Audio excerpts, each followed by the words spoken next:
Mainpuri Lok Sabha seat पर Samajwadi party की प्रत्याशी डिम्पल यादव मैनपुरी प्रचार के दौरान अपनी बेटी अदिति और भतीजे पूर्व सांसद तेज प्रताप के साथ पहुंची।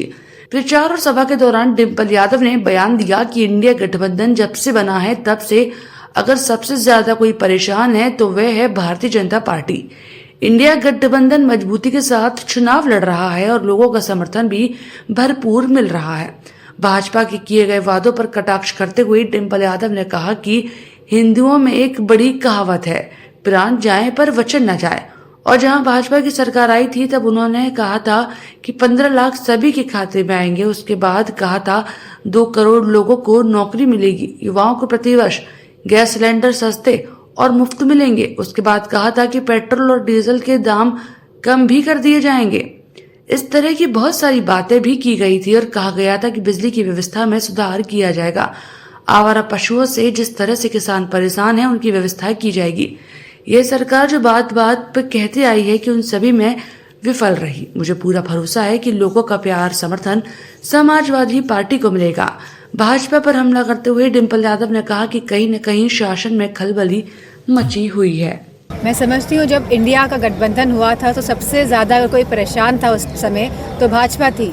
और जहाँ पे हर जगह गवर्नमेंट ऑफ इंडिया लिखा जाता था तो गवर्नमेंट ऑफ इंडिया बोलने में भी हिचकिचा रही थी। तो मैं समझती हूँ इंडिया गठबंधन जो है बहुत ही मजबूती के साथ पूरे देश में चुनाव लड़ रहे हैं और कट्टरता से लड़ रहे हैं। और मुझे खुशी इस बात की है कि लोगों का समर्थन लगातार इंडिया गठबंधन को मिल रहा है। और जिन प्रदेशों में रीजनल पार्टीज़ हैं, क्षेत्रीय दल हैं, उन प्रदेशों में लोगों का समर्थन उन क्षेत्रीय पार्टियों को भी मिल रहा है लगातार। मोदी जी लगातार यूपी में रैलियां कर रहे हैं। अभी इंडिया गठबंधन ने अपनी यूपी के फर्स्ट फेज सेकंड फेज के लिए कोई पहले एक भी रैली नहीं हुई, क्या कहेंगे?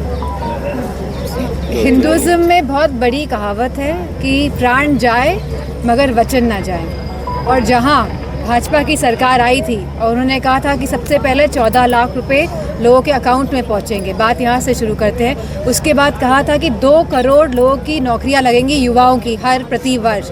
उसके बाद कहा था कि गैस सिलेंडर जो हैं बहुत सस्ते और मुफ्त मिलेंगे।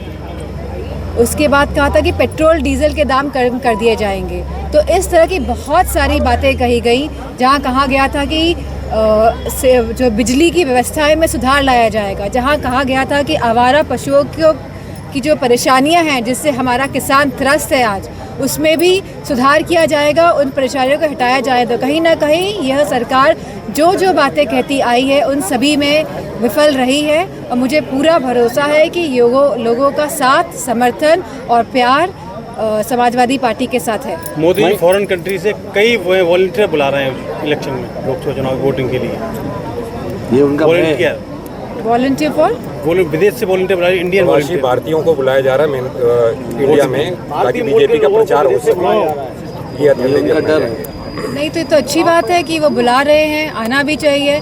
तो मैं, क्योंकि आपने बात उठाई है, तो मैं मैनपुरी क्षेत्र के सभी लोगों को कहूँगी जो भी बाहर है वो वापस आए और बढ़ चढ़ के इस चुनाव में हिस्सा ले और वोट करें। मैडम पहली बार थोड़ी हो रहा कि वॉलंटियर इस बार बुलाए गए, उससे पहले बुलाए सकते, इस बार ही क्यों बुलाया जा रहा है? खलबली मची हुई है शासन को कि कहीं ना कहीं लोगों के जनाधार में उनको घटता हुआ दिखाई दे रहा है। क्योंकि लोग खुश नहीं हैं, क्योंकि लोग समझ रहे हैं कि इनकी करनी और कथनी में बहुत फ़र्क है और इनकी जो नीतियां हैं वो लोगों को कहीं ना कहीं पिछाड़ रही हैं। मैडम, मैनपुरी में विरासत के तौर पे लोकसभा सीट जो है वो आपकी जिम्मेदारी है और आप यहाँ पे प्रत्याशी भी समाजवादी पार्टी की साइड से।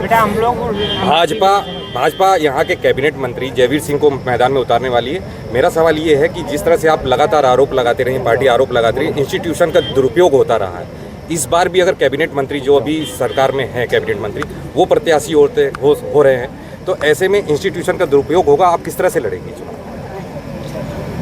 पार्टी पूरी मजबूती के साथ लड़ेगी क्योंकि इंस्टीट्यूशन का दुरुपयोग कन्नौज में भी किया गया था, मैनपुरी में पिछले चुनाव में किया गया था। और हमारे जितने भी समर्थक हैं, पार्टी के जितने भी नेता हैं और जितने भी हमारे लोग हैं, उन्होंने मजबूती के साथ और बहुत चालाकी से इस शासन के जो प्रभाव है और जो शासन का जो ये सख्त रुख है उसका सामना किया था। और आप देखेंगे कि इस बार का भी जो रिजल्ट रहेगा वो पिछली बार से भी अच्छा रहेगा। अगर जयवीर सिंह प्रत्याशी होते तो मैं समझती हूँ इससे अच्छी कोई बात ही नहीं हो सकती है। सांसद जी, मैनपुरी जो वोटर्स है वो नंबर 1 पे यादव वोटर्स आता है। बीजेपी मोहन यादव को यहाँ चुनाव प्रचार में भेज रही है लोकसभा चुनाव को लेकर, कैसे देखती हैं? मैनपुरी जो पूरा क्षेत्र है ये समाजवादी विचारधारा की भूमि रही है और मैं समझती हूँ जो विचारधारा यहाँ से निकली वो पूरे प्रदेश में गई, जिसकी वजह से लोगों में समानता आई, संपन्नता आई और लोगों ने भाजपा पर विश्वास करके उन्हें सरकार में चुना। लेकिन जिन बातों के साथ चुना गया भाजपा को, उन सभी बातों में वो नाकामयाब कहीं ना कहीं साबित हुई है और लोग त्रस्त हैं, परेशान हैं और मैं समझती हूँ कि पूरा साथ समर्थन समाजवादियों को यहाँ की जनता का मिलेगा। चलिए ठीक है। Thank you.